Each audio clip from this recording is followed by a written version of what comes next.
அதிமுக எம்எல்ஏக்களுக்கு எதிரான தகுதி நீக்க வழக்கின் தீர்ப்பை தேதி குறிப்பிடாமல் ஒத்திவைத்திருக்கின்றது உயர்நீதிமன்றம்.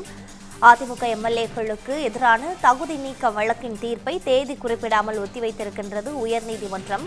தகுதி நீக்க நடவடிக்கைகளை கைவிட்டு சபாநாயகர் பிறப்பித்த உத்தரவை எதிர்த்து வழக்கறிஞர் செல்வகுமார் என்பவர் வழக்கு தொடுத்திருந்த நிலையில் தற்பொழுது தீர்ப்பு ஒத்திவைக்கப்பட்டிருக்கின்றது.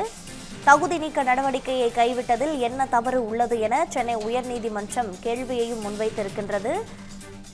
எம்எல்ஏக்களின் மன்னிப்பை ஏற்று தகுதி நீக்க நடவடிக்கையை கைவிட்டது அரசியல் சாசன கேலிக்கூத்து என மனுதாரர் தரப்பில் தெரிவிக்கப்பட்டிருக்கின்றது.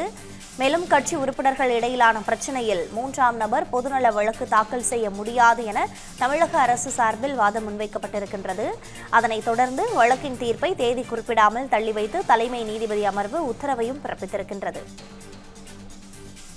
முழுமையான தகவல்களோடு இணைப்பில் இருக்கிறார் எமது செய்தியாளர் செந்தில்குட்டி.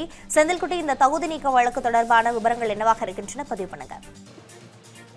தமிழ்நாடு சட்டப்பேரவையில தாவேகா அரசு கடந்த மே 13ஆம் தேதி நம்பிக்கை தீர்மானம் கொண்டு வந்த போது கொறடா உத்தரவை மீறி அரசுக்கு ஆதரவாக வாக்களித்ததாக கூறி 25 அதிமுக எம்எல்ஏக்களுக்கு எதிராக தகுதி நீக்க நடவடிக்கை எடுக்க கோரி பொதுச் செயலாளர் எடப்பாடி பழனிசாமி தரப்புல சபாநாயகரிடம் மனு அளிக்கப்பட்டிருந்தது.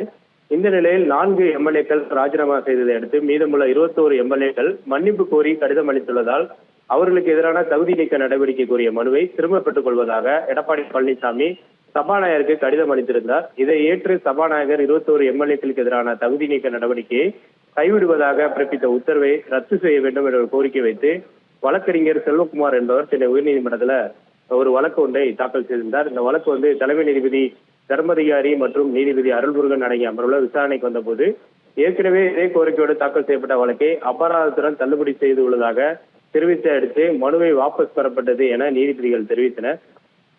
அப்போது மனுதாரர் குறுக்கிட்டு கட்சி மாறி வாக்களித்தவர்களை மன்னிக்க அரசியல் கட்சிகளுக்கு அதிகாரம் இல்லை என்றும் கொறடா உத்தரவை மீறியதன் மூலம் சம்பந்தப்பட்ட உறுப்பினர்கள் தாமாக முன்வந்து தங்கள் பதவியை துறந்திருக்கிறார்கள். அவர்களின் மன்னிப்பை ஏற்று தகுதி நீக்க நடவடிக்கையை கைவிட்டது அரசியல் சாசன கேலி கூத்து என்று ஒரு வாதத்தை மனுதாரர் தரப்புல வைக்கப்படுது. அரசு தரப்புல ஆஜரான அரசு தலைமை வழக்கறிஞர் விஜயநாராயணன் இந்த பிரச்சனை கட்சிக்கும் உறுப்பினர்களுக்கும் இடையான பிரச்சனை, பொதுச் செயலாளர் மன்னித்து விட்டதால் அவர்கள் மீண்டும் கட்சி உறுப்பினராக செயல்படுகிறார்கள். இது சம்பந்தமாக 3வது நபர் பொதுநல வழக்கை தொடர முடியாது என்று அரசு தரப்புல விளக்கம் அளிக்கப்பட்டது.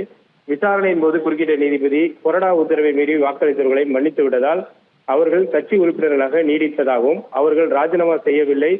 மனுதாரர் இந்த வழக்கை தொடர்ந்திருக்கக்கூடிய மனுதாரர் 3ஆம் நபர் இது கட்சி தாவல் தடை சட்டத்தின் கீழும் இந்த வழக்கு தாக்கல் செய்யப்படவில்லை என்பதை தலைமை நீதிபதி அமர்வானது தெரிவித்தது. எனவே சட்டப்படி 15 நாட்களில் மன்னித்து தகுதி நீக்க நடவடிக்கை திரும்ப பெறப்பட்டுள்ளது. அதை சபாநாயகரும் ஏற்றுக்கொண்டிருக்கிறார்.